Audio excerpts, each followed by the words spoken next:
ঈমান হচ্ছে একজন মুসলমানের কাছে সবথেকে বড় সম্পদ। এই ঈমানের মাধ্যমে কবর থেকে মুক্তি পাবে, এই ঈমানের মাধ্যমে আল্লাহ তাআলার জাহান্নাম থেকে মুক্তি পেয়ে আল্লাহর জান্নাতে চলে যাবে। ঈমান একটা মহা সম্পদ। এই ঈমানের ব্যাপারে আমরা যদি ঈমান আনি, ভালো মতো বোঝেন, আল্লাহ তাআলার প্রতি ঈমান আনব, তার রাসূলের প্রতি ঈমান আনব, আসমানি কিতাব সমূহের প্রতি ঈমান আনব, কিয়ামত দিবসের প্রতি ঈমান আনব। এই ঈমানের ব্যাপারে মানুষের ঈমান কোথায় থাকে? হৃদয়ের মধ্যে। কোথায়?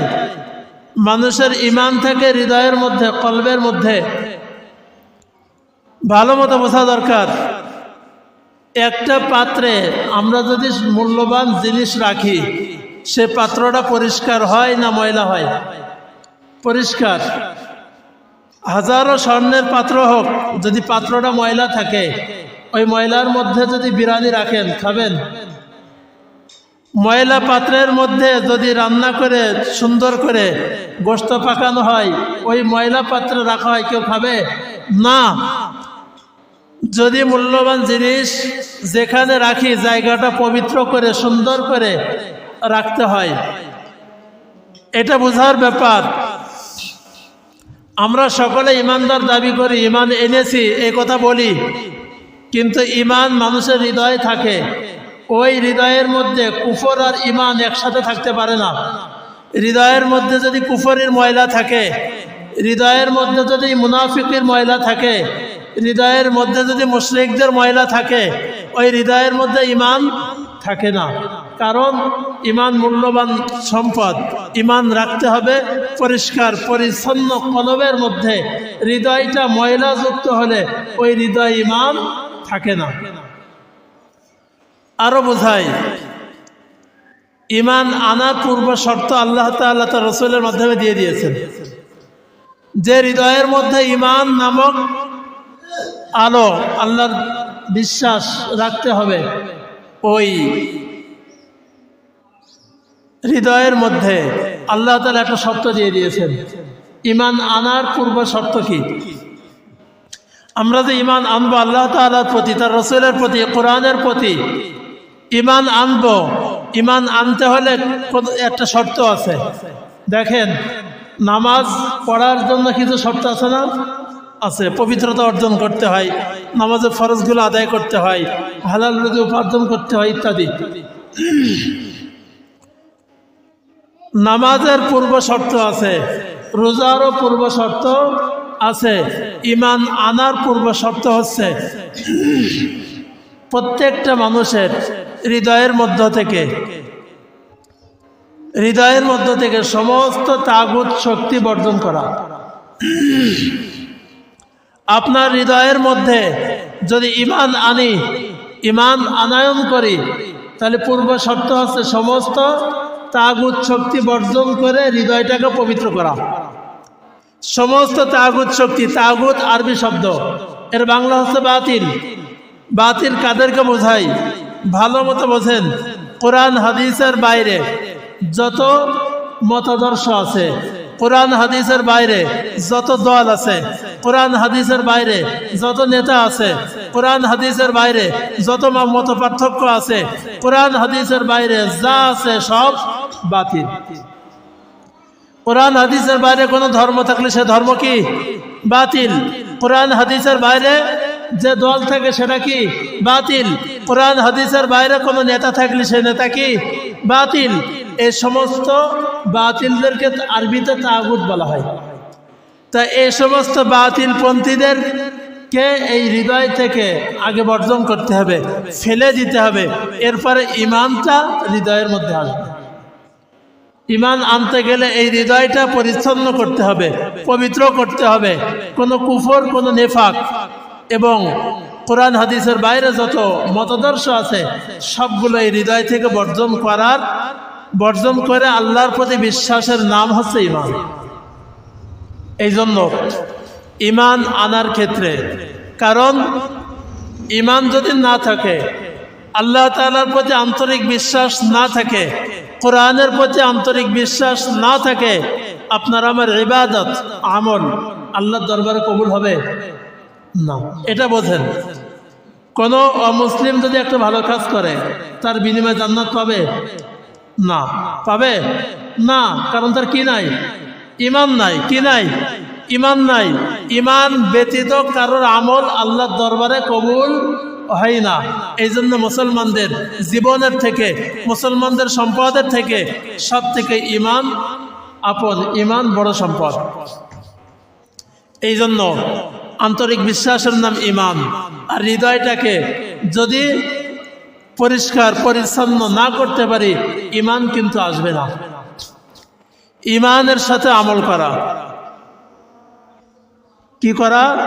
ঈমানের সাথে আমল করা। ঈমান ব্যতীত কোনো আমল আল্লাহর দরবারে কি হয় না? কবুল হয় না। আল্লাহর গোলামি করব, আল্লাহর দাসত্ব করব, আমার ঈমান থাকতে হবে। আরো ভালো করে বুঝাই, আপনি আমি প্রতি শুক্রবারে জুম্মা পড়তে আসি, কারণ আমরা ইমানদার, আমরা মুসলমান দাবি করি তাই। প্রতি ওয়াক্তে নামাজ পড়তে আসি, ইমানদার দাবি করি তাই। রমজান মাসে রোজা রাখি, ইমানদার দাবি করি তাই। ইমানদার ওই ব্যক্তি যার হৃদয় থেকে সমস্ত কুফরি মতবাদ এবং কোরআন হাদিসের বাইরে যত মানুষ আছে, যত দল আছে, যত মতাদর্শ আছে, সব কিছু হৃদয় থেকে বর্জন করে এরপরে আমল করতে হবে। আপনি ইমানও রাখবেন, কুফরও রাখবেন, হবে? ইমানও রাখবেন, নাপাকও রাখবেন, হবে না। ইমান হচ্ছে একটা আলো, নূর। আর এই ইমান হৃদয়ের মধ্যে, যার হৃদয়ের মধ্যে ইমানের আলো আলোকিত হবে, সে ব্যক্তি আল্লাহর জান্নাতে চলে যাবে। এই জন্য আজকে আমরা জুমার নামাজ পড়তে এসেছি, আমরা ইমানদার তাই। এই জন্য আজকে থেকে এই হৃদয় থেকে সমস্ত কোরআন হাদিসের বাইরে যা আছে সব বর্জন করতে হবে, সব বাতিল করতে হবে। না করলে হবে না। এই সমস্ত মতবাদকে কোরআন হাদিসের বাইরে, কোরআন সুন্নাহর বাইরে যত মতাদর্শ আছে, যত মত আছে, যত পথ আছে, যত দল আছে, সব এই হৃদয় থেকে ফেলে দিতে হবে। পারবো তো ইনশাল্লাহ? কোরআন হাদিসের বাইরে যত দল আছে, যত নেতা আছে, যত নেত্রী আছে, সব। কারণ কোরআন হাদিস বাদে আপনার সামনে আসলে আপনি গ্রহণ করবেন না। এটা মুসলমান, এটা ঈমান, এটা মাথায় রাখবেন। এই জন্য আগে আমাদের কোরআন, আগে ইসলাম, আগে আল্লাহ রসুলের আদর্শ, এরপরে অন্য কিছু। এরপরে আমল আল্লাহ তাআলার কাছে গ্রহণযোগ্য হবে যদি ঈমানের সাথে করি। এবং আমলগুলো কার দেখানো পন্থায় করতে হবে? আল্লাহ রসুল সাল্লাল্লাহু আলাইহি ওয়াসাল্লামের সুন্নাত অনুযায়ী আমল করতে হবে। এর বাইরে কোনো মানুষের মত, কোনো মানুষের পথ গ্রহণ করা যাবে না। এখন দেখেন, অনেক সময় আমরা নামাজ না পড়ে জানাজায় দাঁড়াই কিনা?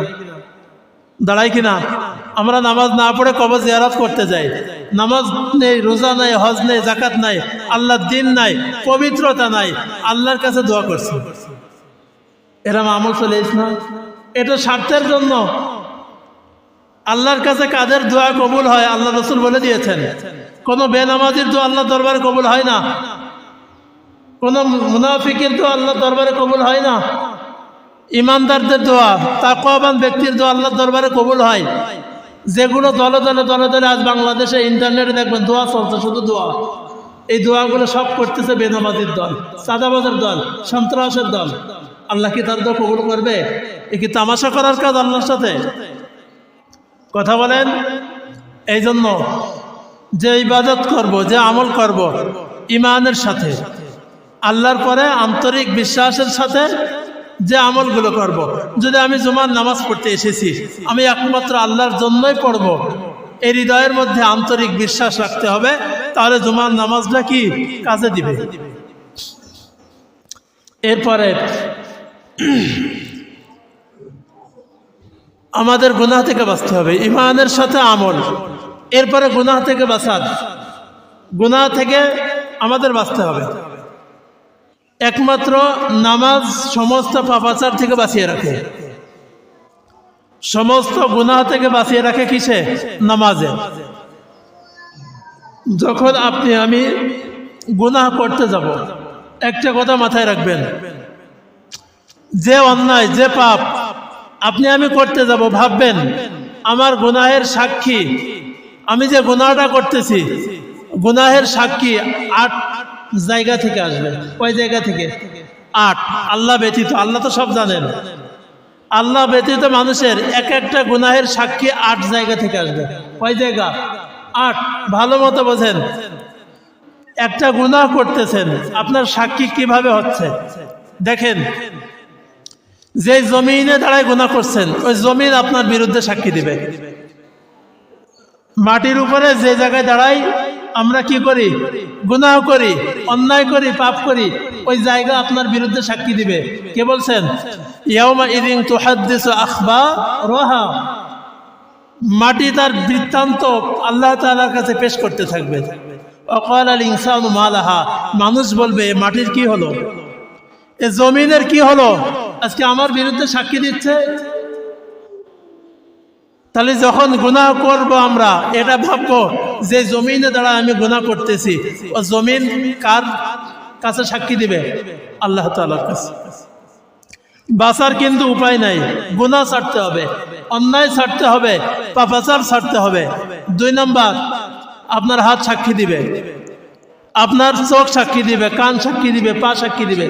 এই 4-5 নাম্বার হয়ে গেল।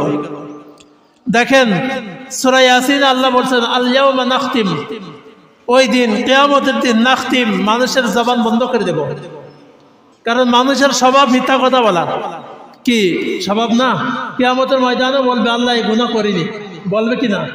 আল্লাহ বলেছেন, এই জন্য আল্লাহ বলছেন আল ইয়াউমা, ওই দিন, নাখতিমু আমি মানুষের জবান বন্ধ করে দেব, আলা আফওয়াহিহিম ওয়া তুকাল্লিমুনা আইদিহিম তাদের হাত আমার কাছে সাক্ষী দিবে। ওয়া তাশহাদু আরজুলুহুম বিমা কানু ইয়াকসিবুন পা সাক্ষী দিবে, কান সাক্ষী দিবে, চোখ সাক্ষী দিবে। যে চোখ দিয়ে আমরা গুনাহ করি, যে কান দিয়ে গুনাহ করি, যে পায়ে হেঁটে গুনাহের জায়গা পর্যন্ত যায়, সেই জায়গাগুলো কি আমাদের বিরুদ্ধে সাক্ষী দিবে। আচ্ছা বলেন, এই হাত দিয়ে আমরা গুনাহ করি কিনা? এই হাত দিয়ে গুনাহ করি, এই হাত দিয়ে যদি মানুষের কষ্ট দিই, এই হাত দিয়ে অন্যায় সাক্ষী দিই, এই হাত দিয়ে কারো জমিন লিখে নি, এই হাত দিয়ে অনেক গুনাহ করা যায় কিনা? মানুষ করছে কিনা? করার অন্যায়ভাবে যদি মারি, সব কি এ হাত সাক্ষী দিবে। আর একটা বড় সাক্ষী দিবে। দেখেন আমি একটা বিষয় বলে দিচ্ছি আপনাদেরকে। বর্তমান বিজ্ঞান, আল্লাহ তাআলার যত সৃষ্টি আছে সব থেকেই একটা সৃষ্টি আশ্চর্য হয়েছে বিজ্ঞান। কোন সৃষ্টি বলতে পারেন? এই আঙ্গুলের ফিঙ্গারপ্রিন্ট। এই আঙ্গুলের কি ফিঙ্গারপ্রিন্ট বিজ্ঞান সব থেকেই আশ্চর্য হয়েছে যে আল্লাহ তাআলা পৃথিবীতে যত মানুষ পাঠাইছেন, যত মানুষ আছে, কিয়ামত পর্যন্ত আসবে, কারোর ফিঙ্গারপ্রিন্টের সাথে কারোর মিল হবে না। এই আঙ্গুলের যে ছাপ, এই ছাপের সাথে কোটি কোটি, হাজার হাজার, লক্ষ লক্ষ, কোটি কোটি মানুষের এই ফিঙ্গারপ্রিন্টের সাথে আল্লাহ তাআলা এমনভাবে সৃষ্টি করেছেন, এই ফিঙ্গারপ্রিন্টের সাথে কারোর কি নাই? মিল নাই। কি মনে করেছেন এই সৃষ্টিকার? আল্লাহ তাআলা। পৃথিবীর মানুষ আশ্চর্য হয় যে এই ফিঙ্গারপ্রিন্ট এত দামি। এই জন্য এই আঙ্গুল দিয়ে যে সাক্ষী দিবেন, আল্লাহর বিরুদ্ধে না আল্লাহর পক্ষে, ইসলামের পক্ষে না ইসলামের বিপক্ষে, আমি কি বেনামাজির ভোট দিচ্ছি এই আঙ্গুল দিয়ে, না নামাজিকে ভোট দিচ্ছি, আমি কি আল্লাহওয়ালাদের ভোট দিচ্ছি, না আল্লাহর বিরুদ্ধে যারা আছে তাদেরকে ভোট দিচ্ছি, এই আঙ্গুল দিয়ে যখন আপনি সাক্ষী দিবেন আল্লাহর দরবারে, আঙ্গুল ভালো এবং মন্দ উভয়টা সাক্ষী দিবে। বাঁচার কিন্তু উপায় নাই। ভোট কেন্দ্রে আমরা ভোট দিই লুকোয়ে, একেবারে যারা দিয়েছেন, যারা জানে, একেবারে গোপনে, কেউ দেখে না। পৃথিবীর কেউ দেখে? পৃথিবীর কেউ দেখে না এই আঙ্গুল দিয়ে কাকে সমর্থন করছেন, কাকে ভোট দিচ্ছেন, পৃথিবীর কোনো মানুষ দেখে না। আলিমুল গায়বি ওয়াস শাহাদাতি হুয়ার রহমানুর রহিম। একজন কে আছেন, গায়েবের অদৃশ্যের খবর কে দেখেন? আর এই আঙ্গুল, আল-ইয়াউমা নাখতিমু আলা আফওয়াহিহিম ওয়া তুকাল্লিমুনা আইদিহিম ওয়া তাশহাদু আরজুলুহুম, এই হাত আল্লাহর বিরুদ্ধে যখন সাক্ষী দিবে, আপনি পালাবেন কোথায়? আমি পালাবো কোথায়? বলেন। এই জন্য আমি নামাজি, আমি মুসলমান, আমি মুসলমানদেরকেই ভোট দিতে হবে। আমি নামাজি, নামাজিকে ভোট দিতে হবে। আমি আল্লাহওয়ালা, আমি আল্লাহওয়ালাদেরকে ভোট দিতে হবে। আমি ইসলাম ধর্ম পালন করি, ইসলাম ধর্ম অনুযায়ী ভোট দিতে হবে। আমি কোরআন মানি, কোরআনওয়ালাদের, যারা কোরআনের শাসন চায়, যারা কোরআনের আইন চায়, যারা কোরআনের আইন দিয়ে রাষ্ট্র পরিচালনা করতে চায়, তাদেরকে এই আঙ্গুল দিয়ে ভোট দিতে হবে। কোরআনের বিরুদ্ধে, আল্লাহর বিরুদ্ধে যদি এই আঙ্গুল চলে যায়, আল্লাহর কাছে এই আঙ্গুল, এই হাত সাক্ষী দিবে। কি করবেন? উপায় থাকবে না। এই জন্য আমি খোলাখুলি বলে দিলাম, এ হাত যখন সাক্ষী দিবে, পা সাক্ষী দিবে। এখন যেখানে গুনাহ করতে যাবেন, কি করে যাবেন? পায়ে হেঁটে না? পায়ে হেঁটে যেতে হয়। তাহলে এ পা সাক্ষী দিবে। এরপরে আল্লাহ তাআলা বলছেন, ওয়াকালু লিজুলুদিহিম লিমা শাহিদতুম আলাইনা, তোমাদের গায়ের চামড়া, লিজুলুদিহিম, চামড়া আমার কাছে কথা বলবে। গায়ের চামড়া, এ চামড়া আমরা সুন্দর করে পরিচর্যা করে রাখছি না? এখন রাখছি কিনা? শীতকালে আরো যত্ন করি। ওয়াকালু লিজুলুদিহিম, হামিমা সাজদার মধ্যে আছে, লিমা শাহিদতুম আলাইনা, মানুষ বলবে এ চামড়া আজকে এত যত্ন করেছি, তোর কি হলো? তখন চামড়া বলবে, ক্বালু, কথা বলবে, আনতাকানাল্লাহু আনতাকা কুল্লা শাই, যে আল্লাহ তোমাদেরকে জবান দিয়েছিল, ওই আল্লাহ, আমি চামড়া, আজকে আমাকে জবান দিয়েছে। আমাদের বাঁচার উপায় নাই, আমাদের অঙ্গ প্রত্যঙ্গ সাক্ষী দিবে। এই জন্য সমস্ত গুনাহ থেকে বাঁচতে হবে। এরপরে আরেকটা কথা হযরত আব্দুল্লাহ ইবনে আব্বাস রাদিয়াল্লাহু তাআলা আনহু বলেছেন, হে দুনিয়ার মানুষ, যদি তোমরা এই সাক্ষী থেকে লুকাতে পারো তাহলে গুনাহ করো। এই সাক্ষীগুলো থেকে যদি পলায়ন করতে পারো তাহলে গুনাহ করো, আপত্তি নাই। আচ্ছা বলেন, মানুষ গুনাহ করতে গেলে চোখ, হাত, পা সব সাথে আছে না? আর একটা ব্যাপার, কিরামান কাতিবিন ইয়ালামুনা মা তাফআলুন, আল্লাহ তাআলা আমাদের জন্য প্রতি মানুষের দুইজন ফেরেশতা দিয়েছে। দেশে উপায় নাই, ফেরেশতাও আছে সাক্ষী। প্রত্যেকটা গুনাহের জন্য আল্লাহ তাআলা সাক্ষী রেখেছেন। আল্লাহ তাআলা প্রমাণ দিতে পারবেন, তারপরেও মানুষ যখন মিথ্যা কথা বলবে তখন আল্লাহ তাআলা সাক্ষী রেখেছেন। এরপরে প্রত্যেকটা মানুষের আমলনামা, প্রত্যেকটা মানুষের আমলনামা আল্লাহর বিরুদ্ধে সাক্ষী হয়ে দাঁড়াবে। এই সাক্ষীগুলোর কথা আল্লাহ তাআলা এমনভাবে বলেছেন, আর আমলনামার কথা অন্যভাবে বলেছেন। ওয়াউদি আল কিতাব ফাতারাল মুজরিমিনা মুশফিকিনা মিম্মা ফি, হে রাসূল, আপনি দেখবেন আমলনামা যখন মানুষের হাতে দেওয়া হবে, যার বাম হাতে আসবে সে কাঁপতে কাঁপতে চিৎকার করে করে বলতে থাকবে, মালি হাযাল কিতাব, এ কেমন আমলনামা, মালি হাযাল কিতাব। আবার দেখেন, আপনার আমার সারা জীবনের গুনাহ, সারা জীবনের ভালো কাজ, ইকরা কিতাবাকা কাফা বিনাফসিকাল ইয়াউমা আলাইকা হাসিবা, আল্লাহ তাআলা হিসাব যখন নেবেন প্রত্যেকের আমলনামা তার গলায় প্রথম ঝুলাই দিবে। প্রত্যেকের আমলনামা সারা জীবনে যা করেছেন, আপনারটা আমার দিবে না, আমারটা আপনার দিবে না, যারটা তার। এরপরে মানুষ চিৎকার করে থাকবে, লা ইউগাদিরু সগীরাতান ওয়ালা কাবীরাতান ইল্লা আহসাহা, হে আল্লাহ, কেমন আমলনামা, এই আমলনামা ছোট্ট গুনাহটা বাদ পড়ে নাই, বড় গুনাহটা বাদ পড়ে নাই। এরপরে মানুষ কিয়ামতের ময়দানে চিৎকার করতে থাকবে, ও আম্মা মান উতিয়া কিতাবাহু বিশিমালি, যাদের আমলনামা বাম হাতে আসবে। বাম হাতে কিভাবে দিবেন?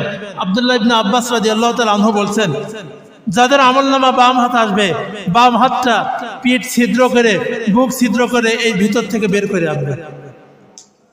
এই ভিতর থেকে বের করে এনে মানুষের বাম হাতে যখন আমলনামা দিবে, তখন মানুষ বলবে, ইয়া লাইতাহা কানাতিল কাদিয়া, আজকে যদি মৃত্যু পর্যন্ত আমি শেষ হয়ে যেতাম কতই না ভালো হতো। ওয়ালাম আদরি মা হিসাবিয়া, আমার হিসাব যদি না নেওয়া হতো কতই না ভালো হতো। প্রত্যেকটা গুনাহের হিসাব।